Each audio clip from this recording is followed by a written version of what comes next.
नमस्कार। मैं ऋषि शर्मा अपने YouTube channel online study with Rishi Sharma में आपका स्वागत करता हूं। आज हम कारक प्रकरण विषय पर चर्चा करेंगे।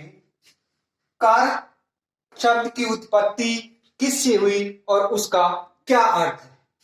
तो कारक शब्द संस्कृत की क्री धातु और णुवल प्रत्यय, किस प्रत्यय, णुवल प्रत्यय के योग से या मेल से बना है, जिसका अर्थ है, यानी कारक शब्द का अर्थ है करने वाला, अर्थात यानी क्रिया को करने वाला। किससे हुई उत्पत्ति कारक शब्द की? कारक शब्द की उत्पत्ति संस्कृत की क्री धातु णुवल प्रत्यय, किस प्रत्यय से? णुवल प्रत्यय के योग से हुई है। और कारक शब्द का क्या अर्थ है? करने वाला, अर्थात क्रिया को करने वाला। अब हम कारक का लक्षण या परिभाषा क्या है? तो कारक का लक्षण या परिभाषा क्या है? वह व्याकरणिक कोटि जो वाक्य में आए संज्ञा या सर्वनाम आदि शब्दों का संबंध क्रिया के साथ बताए, उसे क्या कहते हैं? कारक कहते हैं। जैसा कि लिखा हुआ भी है, वह व्याकरणिक कोटि जो वाक्य में आए संज्ञा या सर्वनाम आदि शब्दों का संबंध क्रिया के साथ बताए अथवा प्रकट करे, उसे क्या कहते हैं? उसे कारक कहते हैं।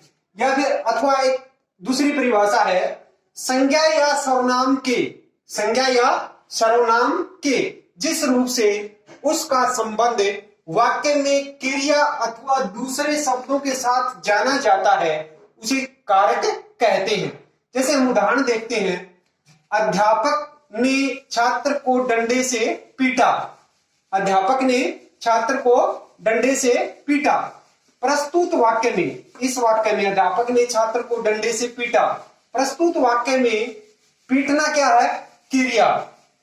इस क्रिया को संपन्न या पूर्ण करने में, संपन्न का अर्थ क्या है? पूर्ण करने में तीन संज्ञाओं अध्यापक, छात्र, डंडा, इनका प्रयोग हुआ है।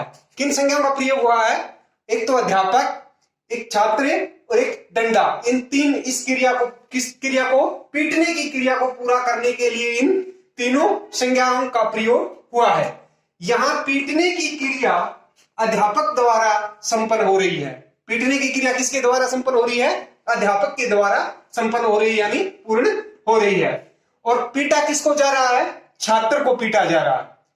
और पीटने के लिए किसका प्रयोग किया जा रहा है? डंडे को साधन के रूप में प्रयोग किया जा रहा है। अतः यहां अध्यापक कर्ता कारक है, छात्र कर्म कारक है और डंडा करण कारक है। विभक्ति अथवा परसर्ग, कारक चिन्ह को हिंदी में क्या कहा जाता है? परसर्ग। तो विभक्ति अथवा परसर्ग किसे कहते हैं? कारक को प्रकट करने के लिए, कारक को प्रकट करने के लिए संज्ञा या सर्वनाम के साथ जो चिन्ह लगाए जाते हैं, उन्हें क्या कहते हैं? विभक्ति या परसर्ग कहते हैं। किसको? कारकों को प्रकट करने के लिए या कारक को प्रकट करने के लिए संज्ञा या सर्वनाम के साथ जो चिन्ह लगाए जाते हैं या प्रयोग किए जाते हैं, उन्हें विभक्ति या परसर्ग कहते हैं। इन चिन्हों को हिंदी भाषा में परसर्ग और संस्कृत भाषा में विभक्ति चिन्ह कहते हैं। जैसे एक उदाहरण लेते हैं हम इनको बताने के लिए, राम ने रावण को बाण से मारा। राम ने रावण को बाण से मारा, ये हमने उदाहरण लिया, एक वाक्य लिया।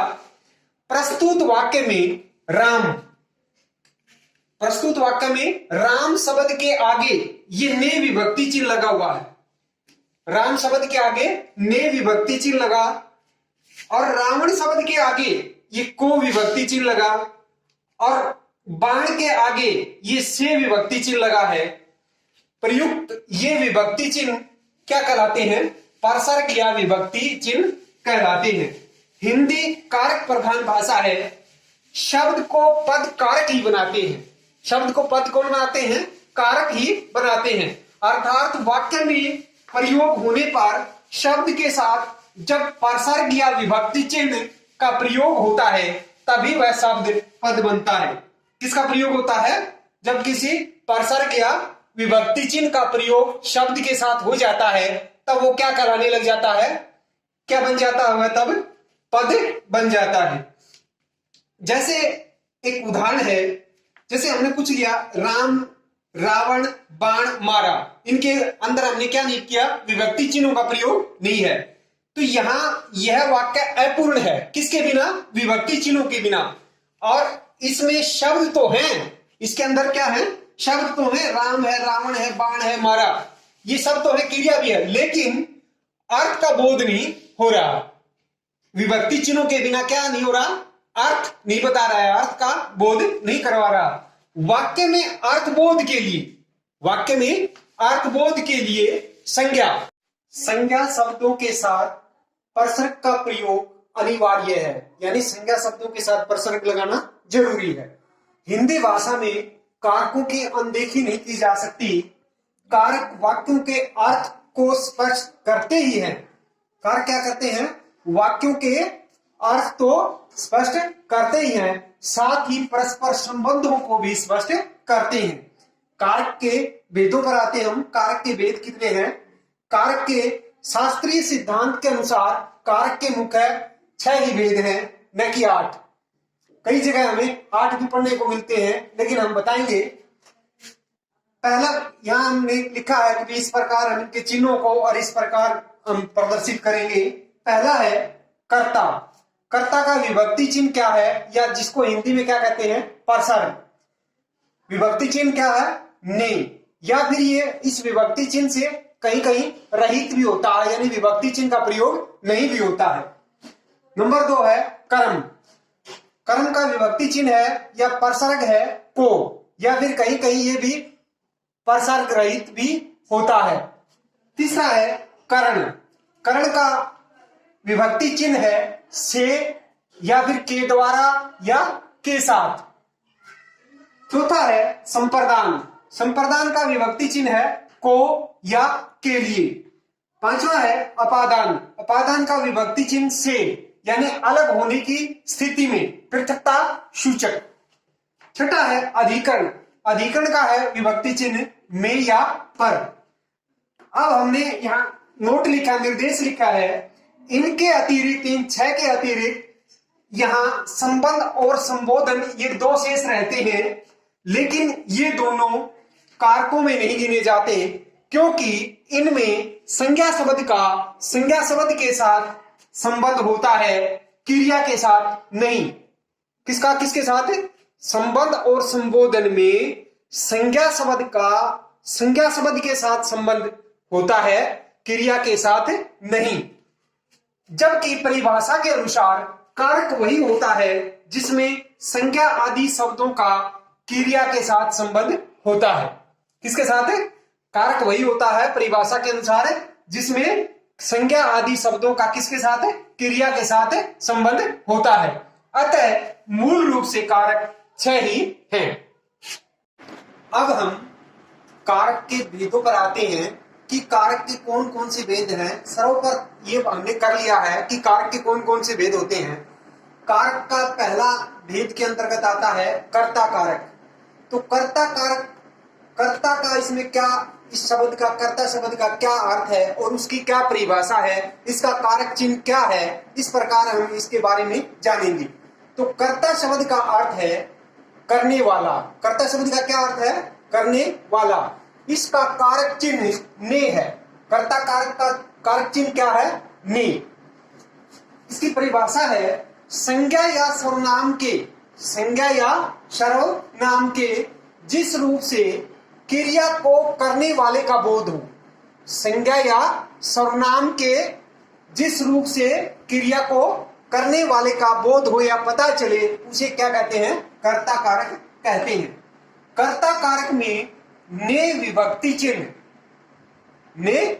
चिन्ह अथवा इसको क्या कहते हैं? विभक्ति चिन्ह को परसर्ग प्राय भूतकाल में ही प्रयोग होता है, लेकिन कहीं कहीं यह भूतकाल में भी प्रयोग नहीं होता, यानी नहीं लगता, भूतकाल में भी इसका लोप हो जाता है। जैसे हम कुछ उदाहरणों द्वारा कर्ता कारक के कुछ उदाहरण देखेंगे या कर्ता कारक को कुछ उदाहरणों द्वारा देखेंगे। जैसे पहला क भाग लिखा हमने, एक वाक्य है, बच्चे खेल रहे हैं।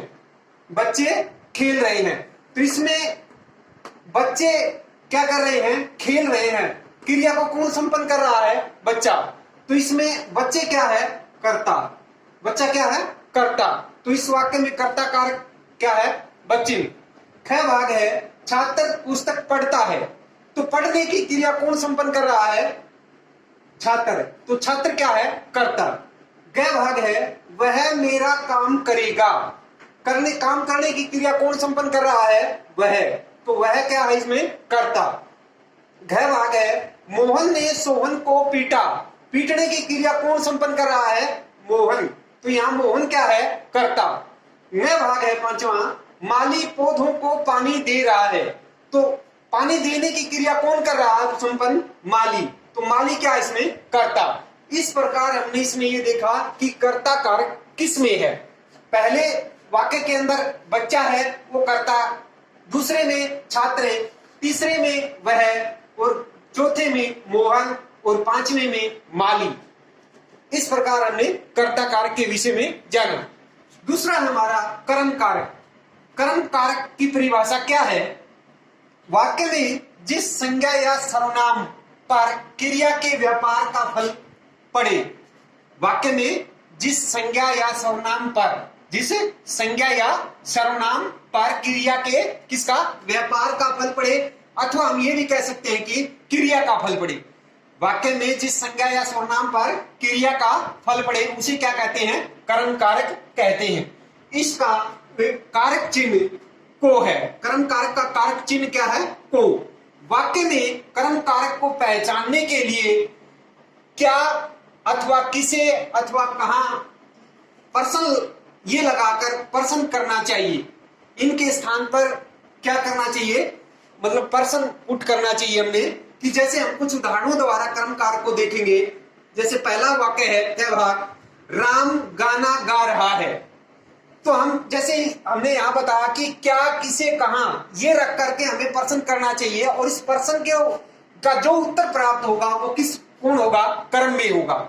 जैसे राम गाना गा रहा है, तो हमने यहां पर्सन किया कि राम क्या गा रहा है। जैसे क्या रखा हमने, तो इसका उत्तर में हमें क्या मिला? कि गाना। गाना क्या है यहाँ पर? कर्म। इसलिए यहाँ क्या होगा? गाने के अंदर कर्म। ख भाग होगा, बकरी को घास खिलाओ। तो यहाँ हम जैसे पर्सन रखेंगे, बकरी को क्या खिलाओ, तो इसका जो आंसर प्राप्त होगा, उत्तर होगा कि घास। तो घास क्या होगा? कर्म। यहाँ क्या है? घास कर्म, और उसमें क्या है? गाना कर्म। तीसरा है, पुलिस ने चोर को पकड़ा। तो यहाँ हम पर्सन रखेंगे कि पुलिस ने किसे पकड़ा या किसको पकड़ा, तो चोर को पकड़ा। तो चोर यहाँ क्या है? कर्म। घ भाग है, रमा विद्यालय गई। इसमें हम पर्सन रख के देखेंगे कि रमा कहाँ गई। रमा कहाँ गई, तो उसका आंसर हमें उत्तर क्या मिला? विद्यालय। तो विद्यालय क्या होगा? जो आंसर मिलेगा वो क्या होगा? कर्म होगा। तो यहाँ विद्यालय क्या है? कर्म है। पांचवा है, माताजी बालक को समझाती है। तो हम प्रश्न करेंगे कि माताजी किसे समझाती है, तो हमें क्या मिलेगा? बालक को। बालक यहाँ क्या है? कर्म। इस प्रकार हमने कुछ उदाहरणों द्वारा कर्म कारक के बारे में जाना। कर्म कारक का सही पहचानने का तरीका यही है कि हमें उसके स्थान पर क्या रखना चाहिए? पर्सन पुट करना चाहिए, पर्सन रखना चाहिए, और उसके पर्सन के उत्तर में जो प्राप्त होगा वो क्या होगा? कर्म होगा। जैसे इसमें क्या है? गाना कर्म है, इसमें घास कर्म हुआ, इसमें चोर कर्म हुआ, इसमें विद्यालय कर्म हुआ, और इसमें बालक कर्म हुआ।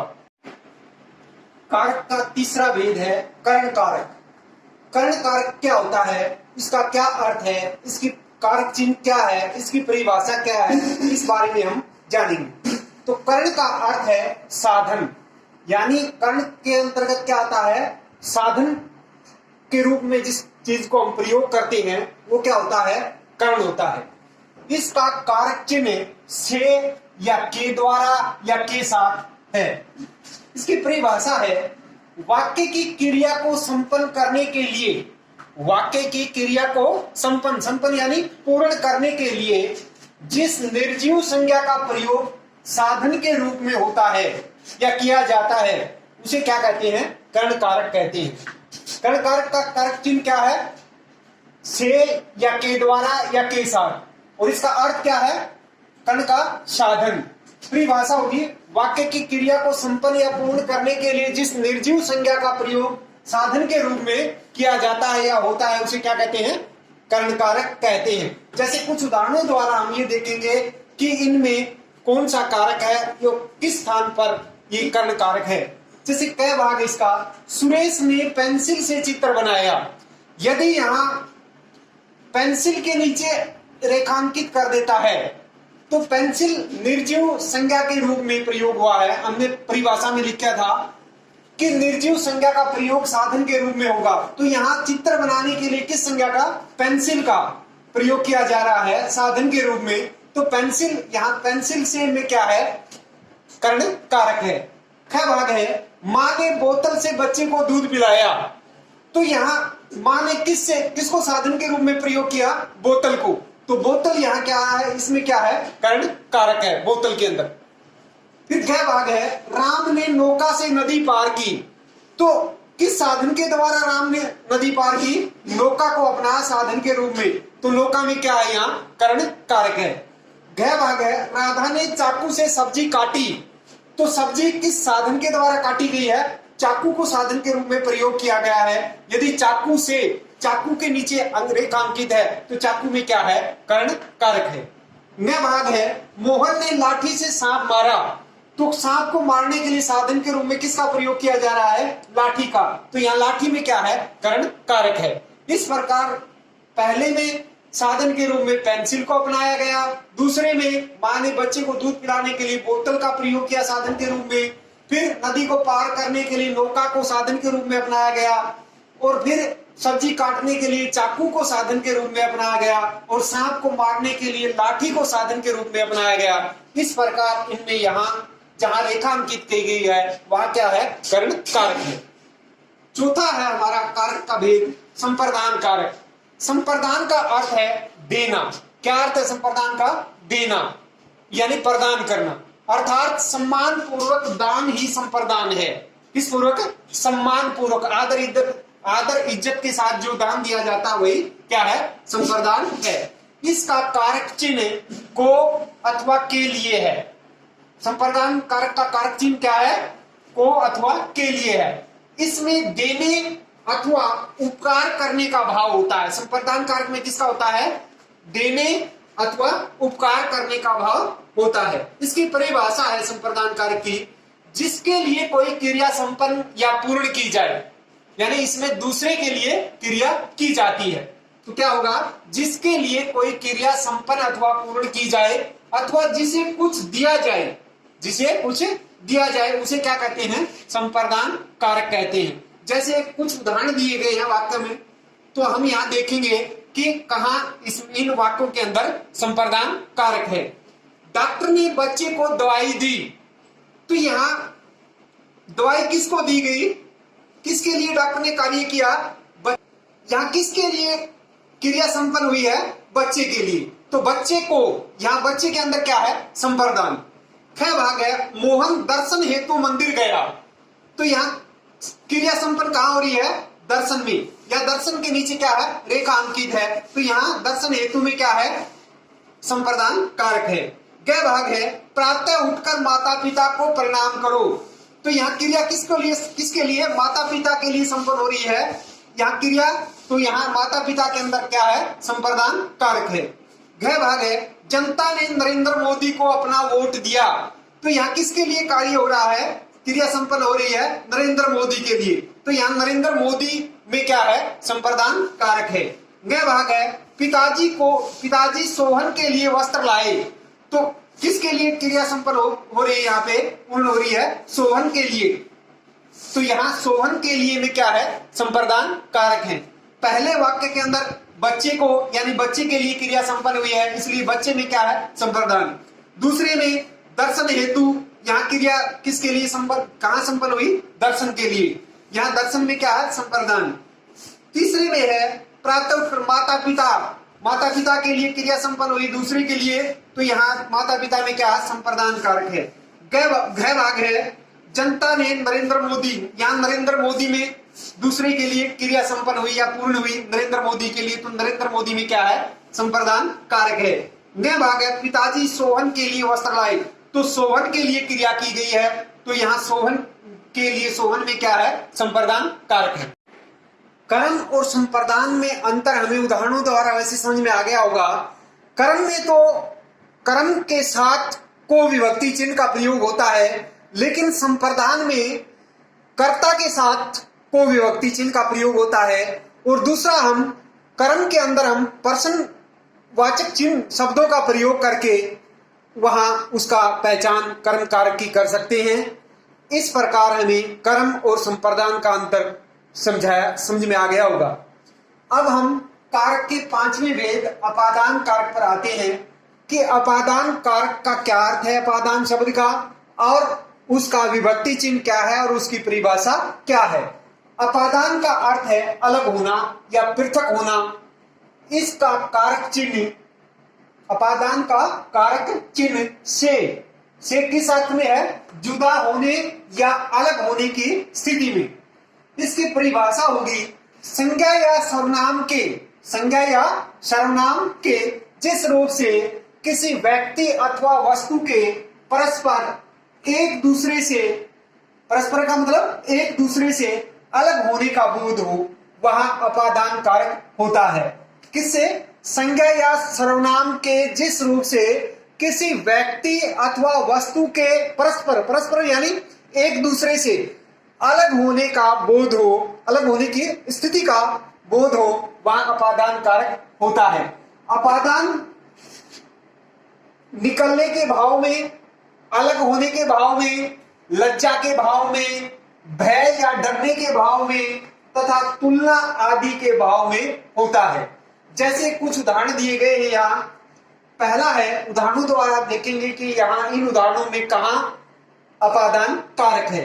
दूसरा यह है कि अपादान वहां होता है जहां से कोई वस्तु अलग होती है, होने वाली वस्तु में नहीं, जहां से अलग होती है। जैसे उदाहरण द्वारा देखेंगे हम, वृक्ष से फल गिरता है, वृक्ष से फल गिरता है। यहां क्या है, कोई वस्तु किससे अलग हो रही है, वृक्ष से।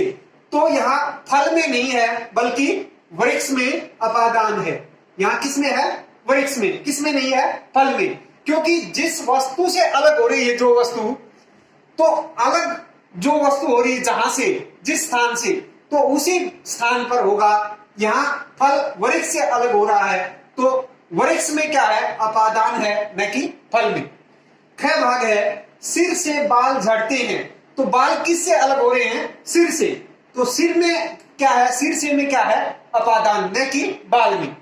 क्योंकि जो वस्तु जहां से अलग होती है वही उसी से वो क्या होता है, अपादान होता है।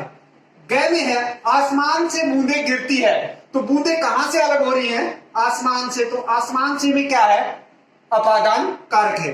घ भाग है, आंख से आंसू टपकते हैं, तो आंसू कहां से अलग होते हैं, आंख से। तो आंख से में क्या है, अपादान है। न भाग है पांचवा, गंगा गंगोत्री से निकलती है, तो गंगा कहां से अलग होती है, गंगोत्री से। तो यहां गंगोत्री से में क्या है, अपादान है। इस प्रकार पहले में वृक्ष से में, दूसरे में सिर से, तीसरे में आसमान से, चौथे में आंख से और पांचवें में गंगोत्री से, इन स्थानों पर यहां क्या है, अपादान कारक है।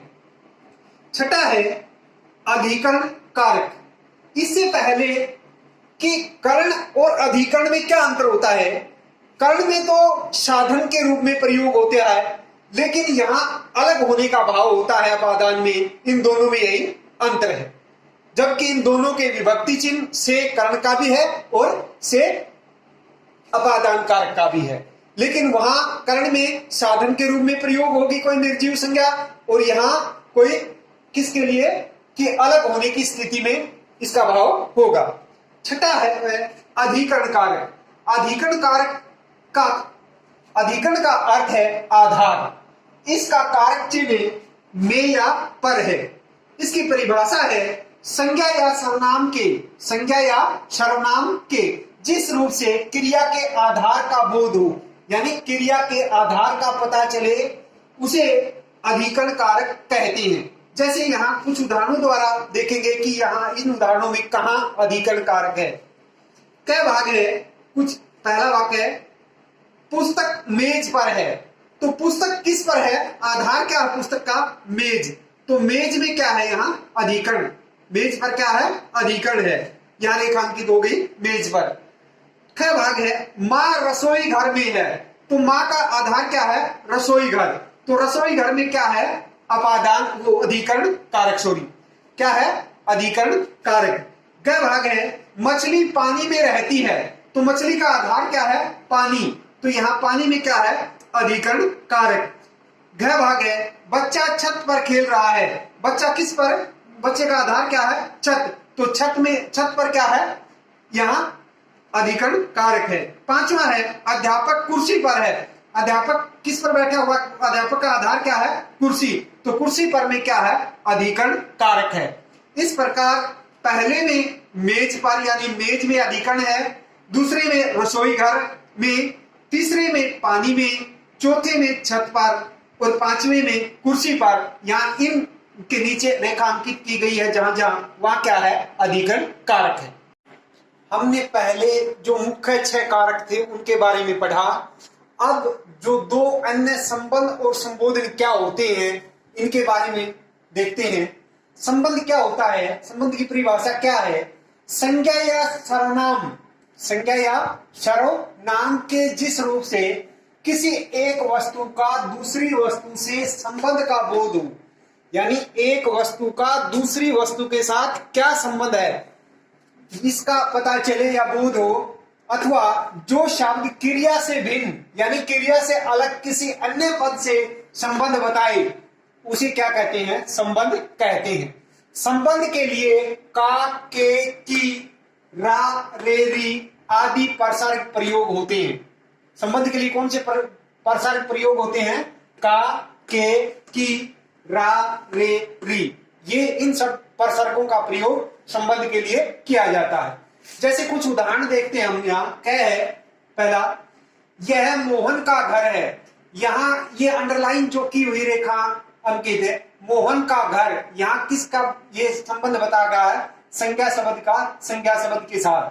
ख भाग में है, यहाँ संबंध है इसलिए क्या है? संबंध है। ख भाग है, राधा मोहन की बहन है। यहाँ मोहन भी संज्ञा शब्द और बहन भी, तो इसका संज्ञा शब्द के साथ संज्ञा शब्द का संबंध बताया गया, इसलिए यहाँ क्या है? संबंध है। ग है, वह मेरा पुत्र है। मेरा और पुत्र, इसका मेरे आपस में क्या बताया गया है? संबंध बताया गया, इसलिए क्या है? संबंध है। चौथा है घ भाग, शाही की दवात किसकी है? शाही की और ये दवात का ये क्या है? संबंध है यहाँ संज्ञा का, तो इसमें क्या है? संबंध है। पांचवा है, तुम्हारी पुस्तक कहाँ है? तुम्हारी और पुस्तक के अंदर क्या बताया गया? यहाँ संबंध बताया गया है, तो इसलिए इसमें क्या है? संबंध।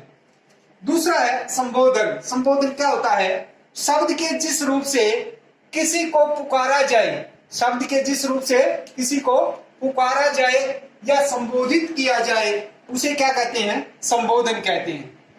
इसमें प्राय हे, अरे, वाह आदि शब्दों का प्रयोग किया जाए, आदि शब्दों का प्रयोग है जैसे या किया जाता है।